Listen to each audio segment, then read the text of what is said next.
Hello,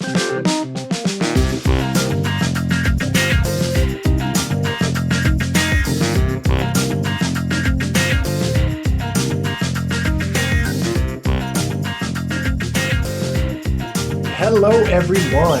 Welcome to the inaugural episode of the yet to be named, maybe kind of, the Chronicles of the Clydesdale and his coach. But we're putting it out there to the audience. If you have something better, throw it on there. But what we're going to do is I am here with my nutrition coach, Cheryl Nasso. And many of you have heard about her on our other podcast. She was a guest on there as well. But we are going to walk through what it's like to be 414 pounds, what that feels like, why I reached out for help, what that felt like to reach out for help, and give you her perspective on what happens when someone like me reaches out to a coach. So sit back, relax. This is episode 1. We're just going to do some introductory stuff at this point, and then we'll bring you different aspects of the journey moving forward throughout this podcast.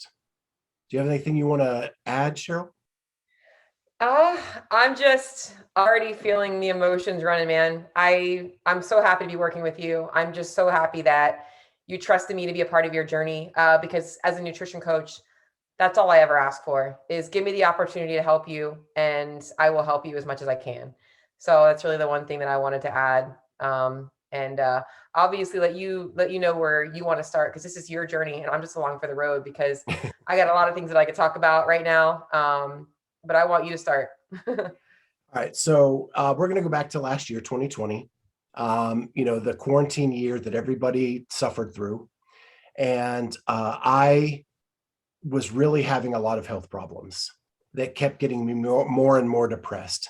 And kind of the climax to that was I ended up getting on IV antibiotics 3 times a day. It would take an hour for the IV to drain each time, and it would make me sicker than a dog, where I could barely eat. I was nauseous at all times. And then during the course of that, my dad passed away. So I got into a really bad funk, and I had, in my previous journeys, I had lost a ton of weight. And at this point, a lot of it had come back on. And by December, I was weighing in at 414 pounds. 414.2 is my first recorded weight with Cheryl. And I didn't know how to proceed at that point. I'd already been through the journey once. I tried to get back on the journey other times, and it just kept failing. And so I actually met Cheryl through social media. Yeah. She listened to the podcast. She started following me. We started chatting a little bit on social media. And then I invited her to be on my show. And there she told her story. And so I'm going to let you hear a brief synopsis of why Cheryl wanted to be a nutrition coach and what her background is. And it's so funny, just speaking of perspective, and I think this is so good for people to hear, is how we met. Like, I'm a big believer in people meeting for a reason. And I remembered that one night I think I might've been looking up podcasts from like CrossFit athletes or something like that, came across your show and started listening. I'm like, oh, this guy's podcast is awesome. And I'm like, yeah, I would like to go on his show one day. Like, I remembered saying that, and I'm like, oh, let me like follow him on Instagram. And then I remember the morning I was in the garage. I went live and I'm like, oh my gosh, it's Clydesdale. He's listening to me talk live. And I was like, this is so awesome. Like, it was like all like things were just meant to be. And it was like this spiraling of things. And so just before we get into why I became a nutrition coach, I just felt like it's so cool how 2 people on the other ends of the world can be like experiencing something so different and not even realize it. And so why did I become a nutrition coach? I honestly feel like ever since I was a kid, and I know I talked about this on my original podcast views, I've always known that I wanted to be somebody that creates some kind of change in this world, like some kind of a motivational speaker, some kind of something big. And I didn't really know what that avenue was going to be like. And to this day, I don't think it's actually ever been fulfilled yet. I think that there is 20 years from now, I'm going to be doing something bigger. I know that. But my family was very unhealthy growing up. And I think that part of me has somehow become a nutrition coach just looking at the habits of my family and what I grew up knowing and understanding as nutrition kind of led me on my own nutrition journey, and my own struggles with nutrition, which I've spoken about with being in an eating disorder facility and seeing the different faces of eating disorders, and how there's so much misconceptions out there about what it's like to eat healthy and bad foods, good foods, and even in the CrossFit community, not really knowing the proper way. And when I got into CrossFit coaching, I knew I was super passionate about the way I made people feel. And that was something that was like made me feel good. It's like when I saw somebody feel better because they came to my class, that made me better. But the 1 hour a day was just not really enough. Like I saw that missing link, and so I started being the girl at the coach or at the CrossFit gyms that were like, hey, like let me run the challenges, let me do these things, let me try this stuff, and trying to really help people outside of just the workout, because I knew there was such a bigger picture out there, and that their life outside of the gym is what really needed to be improved. And that was going to make their life in the gym that much better. And helping people is really something that I felt super passionate about doing. And to this day, it's always manifested into other ways, whether it was coaching little kids playing soccer when I was 15, 16 years old, to coaching CrossFit or personal training, and now coaching nutrition full time. So yeah.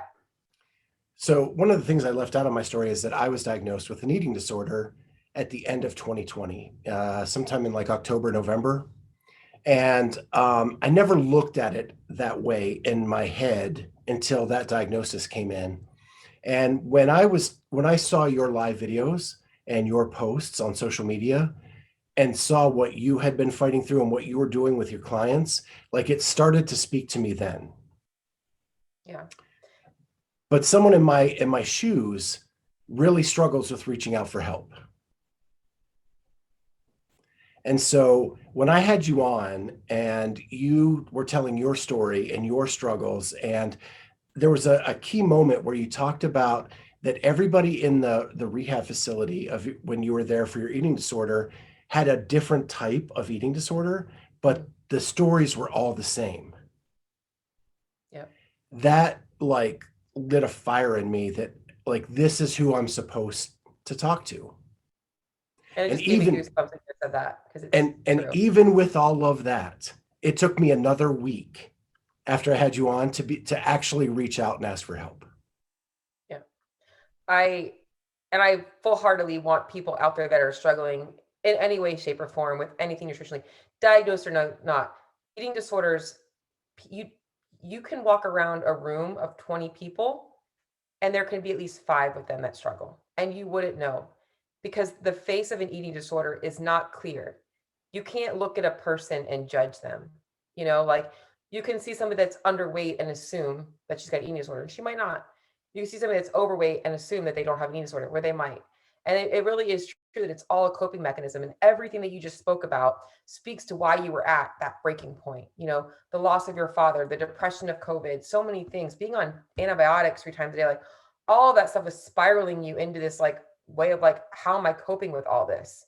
And that's really what an eating disorder is. And yeah, it's manifested differently. It's a coping mechanism. At the bottom of it all, it's what it really is. It's meant to either be us, we're avoiding something, and it's used in different ways. And so I remembered when you reached out to me or asked me about it, I was so nervous, because I remembered before that wanting to help so bad. And I didn't even know your story. I didn't know.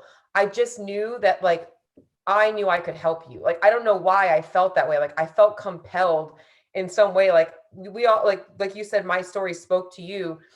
When I reach out to somebody, or I have somebody that might be like looking for coaching with me, I look for people that resonate, that I'm like, I know I can help them. And you were that person for me at that moment. And I was like, I know that I can show this guy something different. Like he's really into CrossFit. Like I know that he can. I don't know what his story is, but I want to know his story, and I want to know how I can help and be a part of it. So that was where I was at. And I was completely broken at the time. Like, I was a guy who was doing double sessions, CrossFit, 5 days a week, maybe 6, because I just was so addicted to it. And I was at a point where I wasn't working out at all. Right. I was beat down. The antibiotic thing really took a toll on me. It was 18 weeks I was on those. and you can't do anything. You're so sick all the time that you can't really even move without it being awful. And so when I reached out to you, I was so scared. I was so scared at either you rejecting me, or you saying that I just can't help you, like you're too unhealthy. And you did the exact opposite.